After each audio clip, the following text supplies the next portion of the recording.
Estamos no terceiro e último bloco desse programa dedicado a você que deseja ser um empresário. Filipe, perguntas. Paulo, você falou que foi muito importante fazer uma pós-graduação, né? No momento que você estava um pouco sem rumo. E uma das minhas maiores dúvidas é em relação a quando começar a pensar em abrir uma empresa, empreender de fato. Não talvez numa empresa de outra pessoa, mas tendo meu próprio negócio.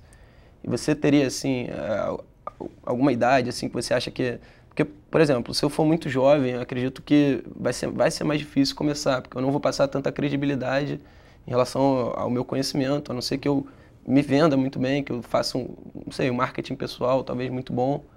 Então, você teria algum conselho nesse sentido? Olha, eu acho que não tem assim, uma idade mágica, né? Ou vamos dizer assim, uma fórmula certa para isso. Você tem uma escolha aí que você vai ter que fazer, né? Se você vai arriscar mais para começar mais cedo, e aí você tem que ter muita autoconfiança para isso, né? Ou se você vai esperar um pouco mais, e você vai ter mais portfólio para isso, você vai ter mais estrada para isso. Eu acho que, como muitas coisas na vida, assim, tem um ponto de equilíbrio. Você não pode deixar passar muito tempo.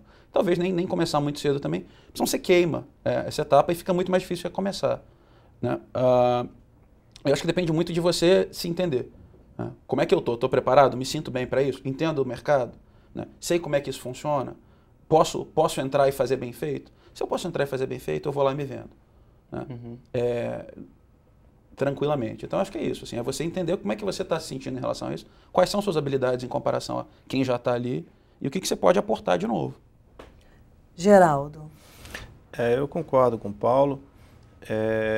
Eu acho que sempre vão cometer, por mais que você se planeje, por mais que você... E mesmo se você tivesse uma experiência muito grande, erros serão cometidos.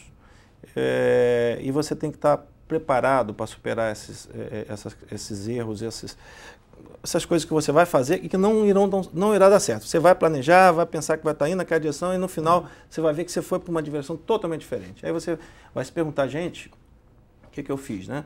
Então você tem que buscar novamente o rumo. Eu acho que, e você quando jovem, vai acontecer isso com você muitas vezes. O importante é você levantar e seguir em frente. Eu acho que o vencedor vai ser aquele que conseguir levantar e seguir em frente. Aquele que ficar e olhar e desistir, ele já fracassou. Paulo, um case de sucesso seu, assim, rapidamente. Eu acho que o Instituto Millennium foi uma coisa que eu participei da construção, que é um instituto, é uma ONG que promove ideias, enfim. Como é que surgiu essa ideia? Olha, eu não participei da direção no começo, eu fui contratado para participar, foi criado, quem dirigiu no começo foi uma pessoa chamada Patrícia Carlos de Andrade. A ideia era você promover algumas ideias dentro do Brasil, do cenário brasileiro. E começou muito pequeno, com 3 pessoas, com algumas... Ideias do tipo... Ideias em relação à diminuição de carga tributária, à liberalização de mercado, a ideias ligadas a relações internacionais também. Era um instituto político nesse sentido. E ele começou a ganhar credibilidade com o tempo. E hoje ele é um instituto muito respeitado. As pessoas que vieram em seguida são muito boas, assim, o trabalho foi muito bem conduzido. Eu acho que é um case de sucesso muito bom. Antes de passar para a próxima pergunta do Filipe, eu quero te fazer mais uma, que é a seguinte: você falou ideias. Vender ideia não deve ser uma coisa muito fácil. Você pode dar alguma dica em relação a isso? Dar uma dica em relação a ideias? Bem prática, sim. Sempre que você for, venda uma ideia com a qual o seu cliente se relacione, que ele se identifique. Eu acho que uma das principais coisas que movem as pessoas nas decisões de consumo é a sensação de pertencimento, né? Não só questão do preço, né? Nada justifica, por exemplo, o preço que algumas mulheres pagam por determinadas roupas, né? Mas sim que elas se sentem incluídas ali. Então eu acho que é isso, assim, você tem que entender o que o outro pretende e fazer com que ele se identifique com a sua ideia. E a ideia não pode assim parecer, porque todo mundo que tem uma ideia, né, que traz uma coisa nova, eu acho que fica a dúvida seguinte: é ousado, mas é ousado o suficiente? Ou eu estou usando muito, isso é impossível acontecer, é impossível as pessoas comprarem essa ideia? Qual é o termômetro para isso? Olha, eu acho que o termômetro é bom senso. E o seu bom senso, ele não é uma coisa que vem do nada, ele é construído com conhecimento, com olhar para o lado, com pesquisa de mercado, com uma série de ferramentas muito mais concretas que isso, no final das contas. E eu acho que você ter uma capacidade de mostrar para o outro que aquilo é viável, né? É você mostrar o seguinte: olha, Isso é possível porque já fizeram assim, ou isso é possível porque esse tipo de cenário é provável que aconteça no futuro. Eu acho que depende muito da sua capacidade também de... Toda ideia, no final das contas, é um sonho. Muita pesquisa. Muita pesquisa. Eu queria fazer um comentário, porque a ideia tem um propósito específico. Você tem a ideia de viajar para algum lugar, você tem algum objetivo com essa sua ideia.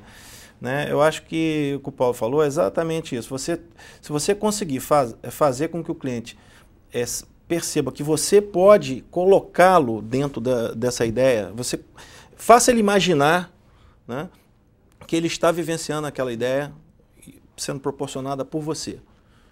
Vou te dar um exemplo.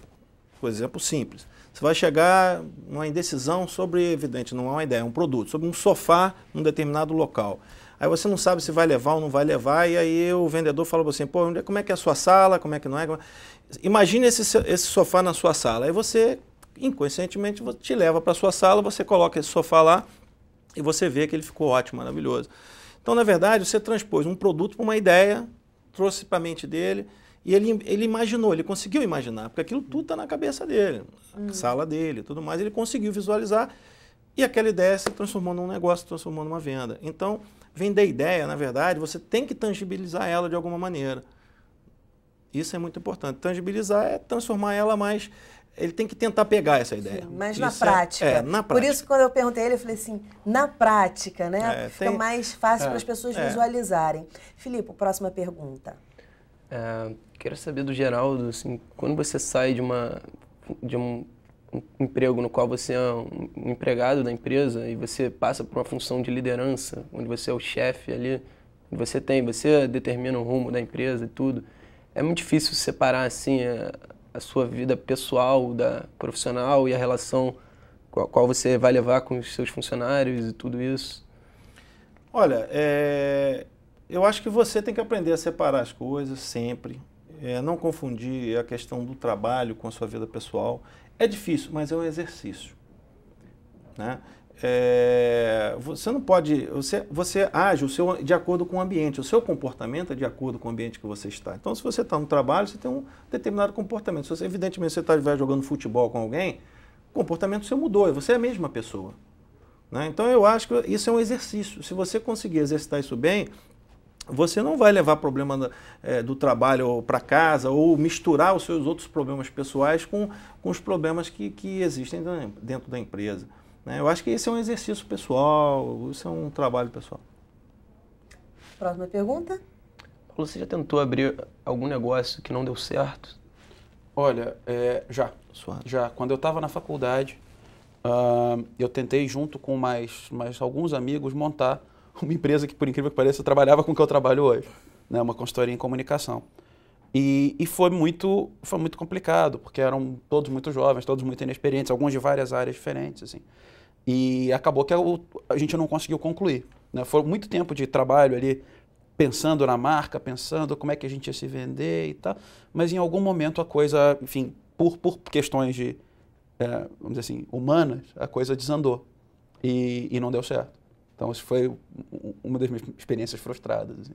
Última perguntinha, 1 minutinho. E o que você trouxe de aprendizado, assim? Porque eu acho que mesmo dando errado, acho que muita coisa na vida dá errado, mas eu acredito que tenha sido uma experiência, assim, ótima para você. Sempre é. Se você tira alguma coisa que você possa usar para crescer, eu acho que todo erro vale.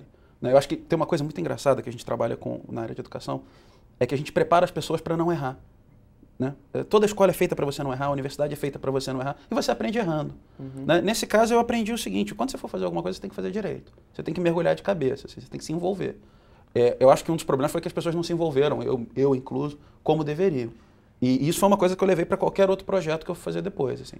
Se você se propõe a fazer alguma coisa, mergulha de cabeça. Eu queria, um comentário que eu faria em relação a isso, o que a gente já falou outras vezes aqui, é a questão do erro. Se você transformar esse erro em experiência, ele é uma mola que te empurra para frente. Se você transformar ele em culpa, te paralisa. Para tudo, né, Geraldo? Tudo. Eu gostaria muito de agradecer a presença do Paulo aqui. Muitíssimo obrigada, Paulo. Obrigada, Filipe. Obrigada, Geraldo. O nosso programa já está acabando. Se você quiser ver novamente, basta acessar o site www.tvalerj.tv. Espero que você tenha adorado. Até a próxima. não há fracassos. Na verdade, existem somente resultados não esperados que indicam o que precisa ser modificado. Geraldo Neto.